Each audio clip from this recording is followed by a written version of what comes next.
انہوں نے جم کے اسکیز ٹریکس کو فالو کیا اور انہوں نے پایا کہ وہ ٹریکس بالکل سیدھی لائن میں تھے اور وہ لائن سے بالکل بھی نہیں ہٹا تھا۔ ایسا لگ رہا تھا کہ جیسے اس نے اپنی رفتار کم کرنے کی بالکل بھی کوشش نہیں کی تھی، بلکہ اس کی کوشش تھی کہ وہ جتنی تیز جا سکے اتنا تیز ہو جائے۔ جم ایک 20 بندوں کی کوہ ٹیم کا حصہ تھا۔ ان کا ارادہ تھا کہ وہ ماؤنٹ سینٹ ہیلن پر موجود پیڑوں کے جھنڈ تک اوپر جائیں اور وہاں ایک جگہ کا انتخاب کر کے ادھر سے واپس نیچے اسکیئنگ کرتے ہوئے آئیں۔ تو وہ لوگ ماؤنٹ سینٹ ہیلن پہنچے۔ وہ اس جگہ پر پہنچے جو انہوں نے منتخب کی تھی، جہاں سے انہوں نے اسکی کرتے ہوئے واپس نیچے جانا تھا۔ وہ سب بیٹھ کر اپنی اسکیز پہن رہے تھے۔ جم نے اپنی اسکیز پہننے کے بعد گروپ والوں سے کہا کہ کیوں نہ میں تھوڑا آگے نیچے چلا جاؤں اور وہاں ایک جگہ پر ٹرائی پوڈ پر کیمرہ فٹ کر دوں، اور جب تم لوگ نیچے کی طرف آؤ تو میں تمہاری تصویریں لے لوں اور پھر تم سب کے پیچھے پیچھے میں بھی نیچے آ جاؤں گا۔ گروپ والوں نے اس کی اس تجویز کو بہت پسند کیا اور وہ اسکی کرتا ہوا تھوڑا نیچے کی طرف آیا اور بائیں ہاتھ کی طرف مڑ گیا۔ اس جگہ کو ڈاگز ہیڈ کے نام سے جانا جاتا تھا۔ یہ جگہ باقی جگہوں سے کافی حد تک ہموار تھی، فلیٹ تھی، تو اس نے اس جگہ کا انتخاب کیا ٹرائی پاڈ سیٹ کرنے کے لیے۔ لیکن وہ جیسے ہی بائیں جانب مڑا، وہ باقی گروپ کی نظروں سے اوجھل ہو گیا تھا۔ کچھ ہی لمحے بعد جب تمام گروپ والے تیار ہو گئے اور اپنا اپنا سامان اکٹھا کر لیا، تو آخر کار وہ لوگ نیچے کی طرف جانے لگے اور وہ لوگ بائیں طرف مڑ گئے جو کہ ڈاگز ہیڈ کا علاقہ تھا اور انہوں نے وہیں سے گزرنا تھا۔ خاص طور پر جم وہاں ان کی تصویریں لینے کے لیے موجود تھا، لیکن جب وہ لوگ اس طرف مڑے تو انہیں جم کہیں بھی نظر نہیں آیا۔ تو وہ ایک دوسرے کی طرف دیکھنے لگے اور ایک دوسرے سے پوچھنے لگے کہ کیا اس نے یہ بتایا تھا کہ وہ کسی اور طرف جا رہا ہے، کیونکہ جس طرف وہ مڑا تھا اسے تو یہی لگتا ہے کہ وہ اسی طرف آیا ہوگا، لیکن وہ یہاں نہیں ہے۔ تو ان میں سے ایک بولا کہ ہو سکتا ہے وہ ہمارا انتظار کرتے کرتے تھک گیا ہو، کیونکہ ہم نے تیاری کرنے میں کافی ٹائم لگا دیا تھا اور وہ پہلے ہی نیچے چلا گیا ہو۔ تو ان سب نے اس بات سے اتفاق کیا اور وہ سب اکٹھا ہو کر نیچے جانے لگے۔ لیکن جب وہ سب نیچے پہنچے تو انہیں پتہ چلا کہ جم ادھر نہیں تھا۔ تو وہ وہاں بیٹھ گئے تھوڑی دیر کے لیے اور پہاڑ کی طرف دیکھنے لگے۔ وہ سب اوپر سے لے کر نیچے تک پہاڑ کو دیکھ رہے تھے اور ہر طرف کا جائزہ لے رہے تھے، لیکن انہیں جم کا کوئی بھی اتا پتہ نہ ملا۔ تو گروپ کو بہت پریشانی ہونے لگی اور انہوں نے وہاں کی انتظامیہ کو خبر کر دی۔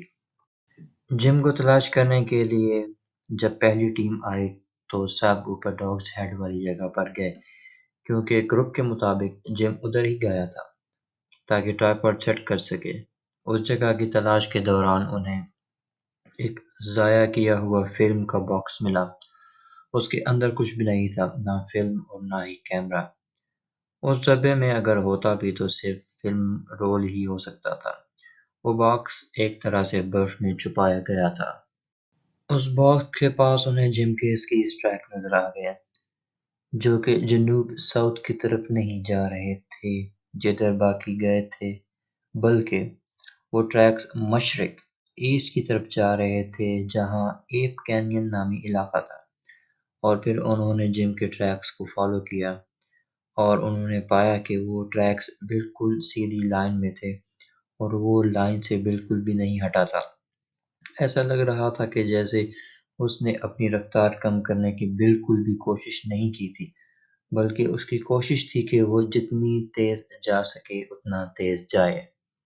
اور ایک مقام پر اس نے برف کے بیچ موجود بڑے بڑے کریکس کے اوپر سے جانا شروع کر دیا تھا، اور یہ کام اتنا خطرناک ہے کہ اگر آپ کے کچھ لمحے کی لاپرواہی آپ کو موت کے منہ میں دھکیل سکتی ہے۔ اس نے صرف ایک کریک عبور نہیں کیا تھا، بلکہ 2، 3 اور 4 کیے تھے، اور وہ پوری رفتار کے ساتھ بغیر اپنی رفتار کم کیے۔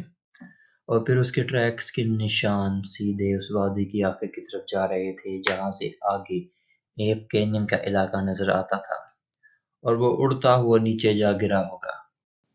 جب تلاش کرنے آئے لوگوں کے سربراہ کو یہ بات معلوم ہوئی تو اس نے میڈیا والوں کو بتایا کہ جم جیسے تجربہ کار کو پیما کر ایسا کرنا جو کہ عام حالات میں ایسا خطرہ مول نہیں لے سکتے، اس کی یہی وجہ ہو سکتی ہے، یا تو اس کی جان کو خطرہ تھا یا کوئی اس کا پیچھا کر رہا تھا۔ تو تمام لوگ جو اس کی تلاش میں آئے تھے وہ ایپ کینین کے علاقے میں چلے گئے تاکہ اس کی باقیات کو ڈھونڈ سکیں۔ 75 لوگوں نے 5 دن تک اس علاقے کی تلاشی لی، لیکن انہیں جم کا کوئی سراغ نہیں ملا، یہاں تک کہ نہ اس کے سکیز یا کیمرہ یا کچھ بھی نہیں ملا انہیں۔ اور جب وہ لوگ اسے تلاش کر رہے تھے تو ان 75 لوگوں نے یہ بات بتائی کہ ان میں سے جب بھی کوئی اکیلا ہوتا تھا تو اسے ایسا لگتا تھا کہ جیسے کوئی اسے دیکھ رہا ہے، اور بات یہاں تک پہنچ گئی کہ کوئی بھی ادھر اکیلا جانے کے لیے تیار نہیں تھا جب تک کہ ان کے ساتھ گروپ کا کوئی بندہ نہ ہو۔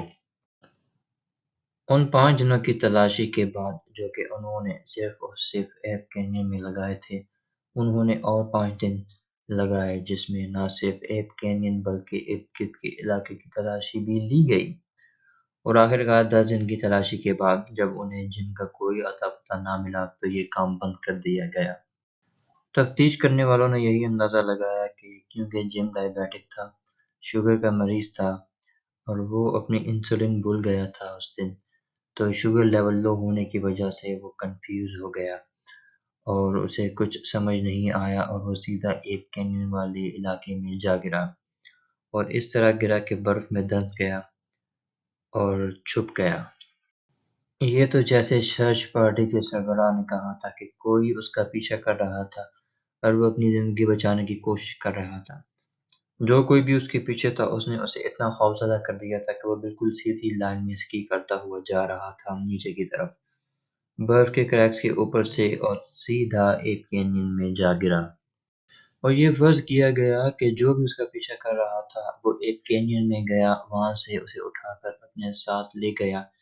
یہی وجہ تھی کہ اس کا کوئی سراغ نہیں مل رہا تھا، لیکن جب تک کوئی اس کی لاش نہ ڈھونڈ لے یا کوئی اور ایسا ثبوت نہ مل جائے، ہم کبھی بھی یہ نہیں جان پائیں گے کہ جم کارٹر کے ساتھ دراصل ہوا کیا تھا۔ یہاں تک میرا ساتھ دینے کے لیے شکریہ۔ اگر آپ کو یہ ویڈیو پسند آئی ہے تو کمنٹس میں ضرور بتائیے اور ویڈیو کو لائک بھی کر دیجیے۔ مزید اس قسم کی ویڈیوز کے لیے چینل کو سبسکرائب کرنا مت بھولیے۔ شکریہ۔